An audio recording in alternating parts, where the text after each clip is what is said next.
Hello, BookTube. It's Tuesday, and I've got a little raccoon looking over my shoulder, straight at you. A tiny little raccoon is looking over my shoulder. Hi, babe. How are you doing? We've had a very, very good day. But it's Tuesday. In addition to everything else, including what may be the longest mail haul I've ever done on this channel, there's also tags. This is Tag Tuesday, when booktubers do tags. And once again, there doesn't seem to be any tag going mega viral. That's always a lot of fun. It's never predictable. You never know when it's going to happen. But it's always fun when somebody does a tag or somebody revives a tag, and suddenly everybody wants to do it. It strikes everybody as the tag to do. It's usually, in my experience, an original tag. So maybe Brandon at Brandon's Bookshelf needs to come up with tag number 3 and get everybody doing it. Or maybe Micah Cummins. Micah Cummins hit gold in his first tag. Maybe he'd do another one. Or should I come up with one of my own? But nobody likes me. But anyway, that quickly devolved into psychodrama, didn't it?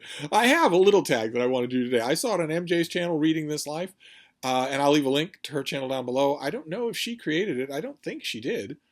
But I'll check, and if there's an original creator, I'll leave a link to that channel as well. And it is the death tag, which is kind of apropos in a number of reasons. Not only is it getting darker and darker, it looks to me that the weather in Boston has a fair chunk of rain in the offing once again. It's good, considering how many months we went without any significant rain. It's really good. I have a feeling it's going to start raining shortly after sunset, and probably rain all night and all day tomorrow. I could be wrong. I haven't looked at any forecasts. If they say that it's going to rain tonight and all day tomorrow, then I'll know I'm wrong. but it's the sun doesn't go down for a long time yet, and yet the day has gotten gloomier and gloomier and gloomier. And tomorrow morning, if it really is pouring rain, pity me the job I'm going to have in front of me, getting Her Majesty out of bed and out of doors. That's not going to be easy, is it? No. No, it's not. She's hard enough to motivate to get out in the morning anyway. She is not a morning person and has a bladder of iron.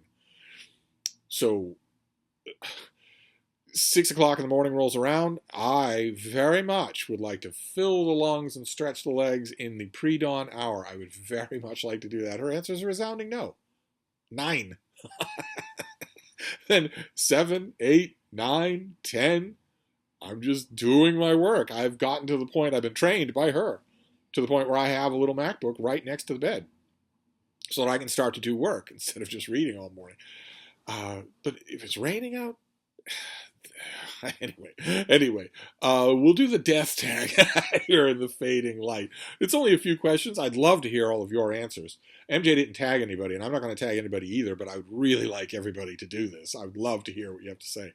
And I think you're going to know a lot of my answers to this, but we'll go through it anyway. Prompt number 1 is, do you think death is a disease we can eventually cure?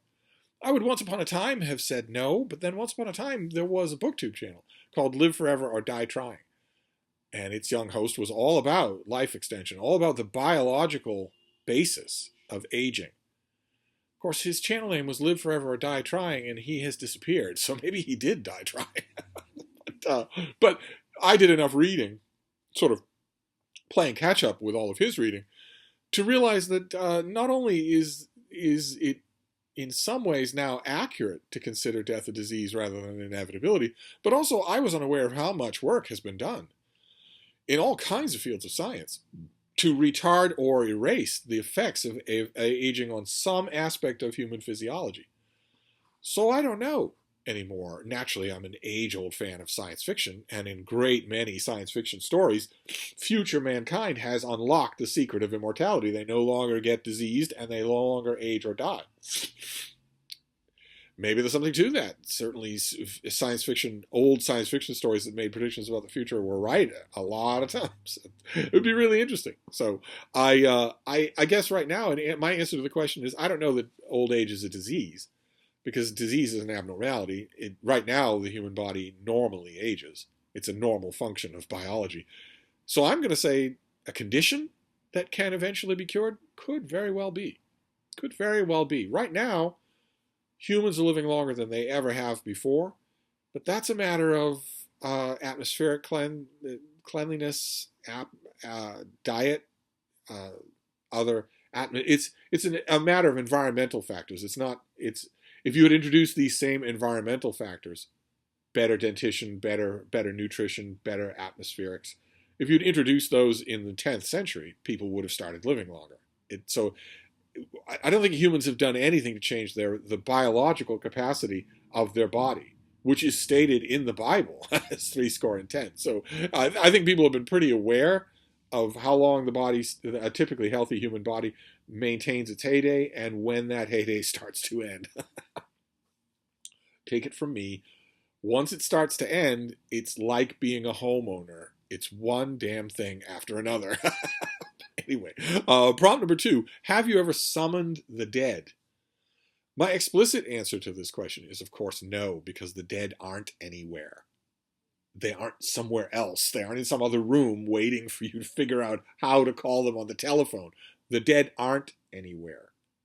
They don't go anywhere. You don't go anywhere. You're an animal. You're a biological organism. You are your brain.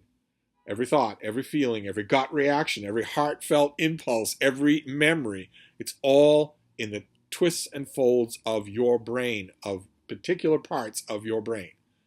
And your brain is a gigantic organ, proportionally to your body, that is fed by oxygen-rich blood that is pumped through it on a regular basis. It needs that oxygen, that blood, in order to stay functional. It needs that blood in order to stay alive, just like you do. And if you stop that blood from flowing to your brain, it starts to shut down and then die. Now, that can happen whether you're alive or not, but if one way or another, you want to think of it not so much as a MacBook that goes all the way down to, powers all the way down to 0, and then if you plug it in again, it will slowly build up power again. Think of it more as, those of you who are old enough to remember this, strips of film hanging from clips in a darkroom, where the strips of film need not only the developing fluid, they also need the darkness. And if you open the door, they're gone. The film will still be there. Your brain will still be there, but everything that was in it, everything that made it into anything is gone. That's who you are. There is no scientific evidence whatsoever, nor has there ever been, that you are inhabited by any kind of an immortal ghost. You are your brain. You are your brain. If anything happens to it, or if something happens to you and it dies from a lack of oxygen and a lack of blood, it's gone. It doesn't go anywhere, right? If you've got strips of negatives hanging up in a darkroom and somebody opens the door to blasting bright sunlight, you don't say, no one says, I wonder where those images on those film rolls went. You don't say that. Of course you don't. They're gone. They're just gone. They were annihilated. They disappeared. But that's just the literal reading of the question, which I had to get off my chest. The metaphorical reason, and since I just did a whole day of videos on Jordan Peterson, I'm naturally thinking about cod metaphor interpretations of simple questions. So we'll do the metaphorical reason. In the metaphorical reading of the question, have you ever summoned the dead? I have, yes. Many times. I have many times gone back into my memories to look and listen to the dead, to smell them, to remember what I was thinking about in the moments that I knew them, to get rid of the idealized shorthand version of them that our memories create over time. Periodically, I go back and look at those memories. I go back into those memories, inside them, and perceive a whole ocean of sensory and personal details that I'd forgotten. So I summon the dead in that way, and then there's another way, which is involuntarily, and which a lot of people do. It came up the other day. It came up yesterday in Steve's stream, which is that sometimes I will dream of the dead. And I'm not doing that consciously, but there is still a kind of summoning going on because they will just be there. And everything will feel completely real. And that is, I guess, in a way, summoning the dead. But anything else, the dead aren't anywhere except your memories. They don't exist anymore except in your memories. So, the literal meaning of the prompt, no. Then prompt number 3 is, have you had a near-death experience? Now, this has 2 meanings. I have been near to death many, many times in many, many different ways, probably like a lot of you. I've been near to death in many ways without knowing it. There have probably been plenty of times when that's true. I thought about that one time when I was up visiting Mark Richardson and his family in Vermont. Mark and I were out on a book hunting trip in the big red truck, and we're driving along these, these Vermont roads and whatnot, and we passed an intersection somewhere, didn't think anything of it, no cars anywhere around, and just kept going on our way to our destination. And I thought, well, one part of that intersection was fairly covered with trees. Mark has excellent instincts and fantastic reflexes, but somebody could have T-boned us. Somebody could have plowed right into us. Then it happens all the time. Even to people with really good reflexes and really good instincts. It still happens all the time. We might never have known. A car might have plowed through that intersection a second after we were there. We would never have known how close we were to death. So that in that reading of the term, of the prompt, I have been close to death. But I think the prompt means something very specific, an NDE, a near-death experience with capital letters, which is a typical thing that comes up all the time in crank literature about how you are near to death medically when you suddenly are drawn towards the light and you are moving through a tunnel or passageway with a feeling of enormous contentment into the light, which is occupied by all kinds of people that you used to know. A benevolent male figure who is a god, plus lots of dead relatives, lots of people that you used to know, but that are gone and that give you the impression they've been waiting for you. It's a common thing. It exists across all cultures. It exists across all religions. And it is one of the foremost props that religious apologists use to say that their Dungeons and Dragons worldview is correct. that you wouldn't have that experience. People wouldn't have that experience if there weren't something else there. If the dead didn't, in fact, go somewhere. That is absolutely not true. That is absolutely not true. We've known for a long time what NDEs are.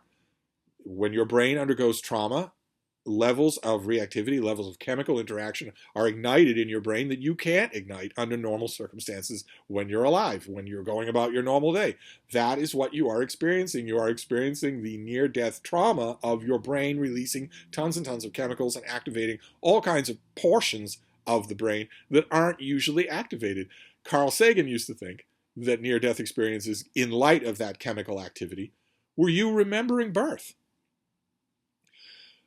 There is no biochemical reason why your memories of being born should be inaccessible to you. They are just buried under layers and layers of neurological use. But there's no actual reason why they shouldn't be there. At least as far as we understand memory, I think it's possible that they could still be there. Carl Sagan used to think it fits. It all fits. You're going through a tunnel. Well, yes, you are. You're seeing a male godlike figure. Well, yes, you're being delivered by someone. And it's a place of contentment and love. Love is being beamed onto you from everyone around you.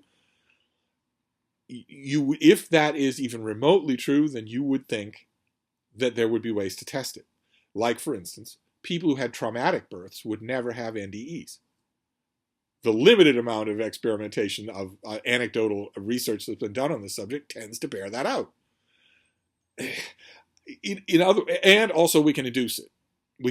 That's the killer, the real killer argument here, is that we can induce the feeling. We can induce the feeling. So we know that it's not that you, the atheist who didn't believe in any of this stuff, I had my whole worldview changed because suddenly I could see heaven. I could almost touch it. Oh, wait. It's Brahma. Wait, what's he doing here? Don't tell me I've been worshiping the wrong goblin this whole time. No, it never happens. It's always the goblin that you were raised with. No, it's a natural experience. It does not mean that you have an immortal ghost inside your body that is going somewhere where all the other mortal ghosts hang out. It does not mean that. I have never had one of those experiences. If I did, I would know what it was. It's the foundation of what's called critical thinking. To know that if you've had an experience that cannot be true, it's got to have another explanation, whether you were convinced of it personally or not. Whether you are convinced of it personally or not. That's why the typical stubborn rejoinder, I know what I saw, is worthless. That's why that's worthless. It's just, the near death, the death tag is not supposed to be this contentious. Let's just move on to prompt number 4. Do you want to be buried, cremated, or blasted into outer space? First of all, humans jettison way too much junk into outer space as it is. But my answer to this question is that I absolutely do not care. I absolutely do not care what happens to any part of me. My records, my porn, my books, my body, I don't care about any of it after I'm dead. I won't be here. I won't be somewhere else gnashing my teeth and wringing my hands because it's not being done right. I won't be anywhere. I'll be gone. To quote from a great TV show, the world ends when you're dead. Until then, you got more beatings in store. Take them like a man and give some back. So I absolutely do not care. Not at all. You leave it in the street for all I care. Prompt number 5 is, if you could die painlessly but come back to life after, how would you want to die? My knee-jerk reaction here is to say in combat. In a great big beautiful piece of combat, in fighting. It's a very guy answer, but nevertheless, if you've ever been in a brawl, a serious brawl where there's no law enforcement anywhere around and where you have people on your side and a side against you, not just one-on-one, if you're a guy, one of the many parts of men that is unreconstructed is how much we end up loving that memory. That feeling can become very, it's combat would be the natural answer that I say here, but there is another answer to this question. If you could die painlessly but come back after life, how would you want to die? I want to point out that all of you do this every day. It's called going to sleep. And it's done with very little fanfare for a lot of you. In fact, I'd be willing to bet that a lot of you love your sleep. You not only sleep 10 hours a night, but you also nap during the day. What's wrong with you people? Even if you don't nap, you sleep for 9 hours a night. And a lot of you talk about it lovingly as like a picnic area that you're going to go visit. You prepare for it lovingly. Nice, big, soft, comfy bed piled with pillows and blankets, the temperature just right, and the lighting just right, all of it just right. A lot of you have rituals for how you approach this, and it is basically your death that you're doing. I don't feel that way, but I bet the honest answer to this question by a lot of people would be preparing to sleep every night. You're going away. Absolutely going away. And we always say, philosophers, for instance, but also normal people as well, always say that death is just an endless sleep without dreaming. But I don't know why religious people wouldn't think that there were dreams involved. There aren't dreams involved because there's no brain involved. Your brain decays and your brain is where you dream. But most people don't remember their dreams. So you're going to sleep. You are preparing to die. You don't know you'll wake up in the morning. You have no control over the experience at all. You have no control over it at all. You put your head on the pillow, you count sheep or whatever, and you go away. You know from lifetime of experience, yeah, you're going to wake up in the morning, but you don't know that. You don't know that at all. It's not like you're in control of it the way if you were going on a long walk, you would say, I know that I will be coming back to the door in an hour. Because you are going to be under control of it the whole time. You're going to be shaping the timing, the extent of it. With sleep, you don't know anything like that. So I imagine a lot of you would say sleep here. I'm going to say the final scene, the climactic scene in the 13th Warrior, in the movie The 13th Warrior. Then let's see here. Prompt number 6, the final prompt here is, do you believe in demons? No. Not in their literal existence. No, I don't believe in demons. I don't believe in demons or goblins of any kind. No. If you believe in demons, that's just fine. You go right ahead and do that. If you want me to believe in demons, show me one. Don't tell me how fervently you believe in one. Don't tell me other people 100 years ago, 1,000 years ago, 4,000 years ago that believed in them. Don't tell me that there's something we don't know about subatomic physics and so demons probably exist. Don't tell me anything like that. No. If you believe in them, that's just fine. If you want me to believe in them, introduce me to one. Period. That's it. Demons, goblins, gods, angels, whatever. If you want me to believe in it, introduce me to one of them. Otherwise, no. No, absolutely not. And since in the entire course of human history, no one has ever been able to introduce someone to one of those creatures, never me, never anyone else, never has anyone ever said in response to show me your goblin, Okay, here's my goblin. No one has ever done that. No one has ever done that, regardless of what the god or the ghost or the saint or the goblin is, regardless of what culture, regardless of what era in human existence. Since that has never, ever happened, I am comfortable saying not only show it to me, I'm also comfortable saying it doesn't exist. There's never been a single instance, not one. So I'm comfortable saying not only are you not going to show it to me, but you can't. Because this whole category of things does not exist. It's just a human invention. So my attempts to keep the death tag non-confrontational failed at several points. But I'm hoping at least it was interesting, and I know your answers would be interesting. So I would love to hear them. I don't imagine I've made it very inviting, but if you would like to do this tag, feel free. And I will get to work beating the drums for all the cool kids on BookTube to make original tags. When's the last time Michael K. Vaughan made an original tag? We need a tag to go mega viral to ring out the year. And it's not going to be me. I'm not one of the cool kids. Nobody likes Steve. So it's going to have to be one of the cool kids that does it. Anyway, I will wrap this up for Tag Tuesday, and I will see you soon. Thank you, BookTube.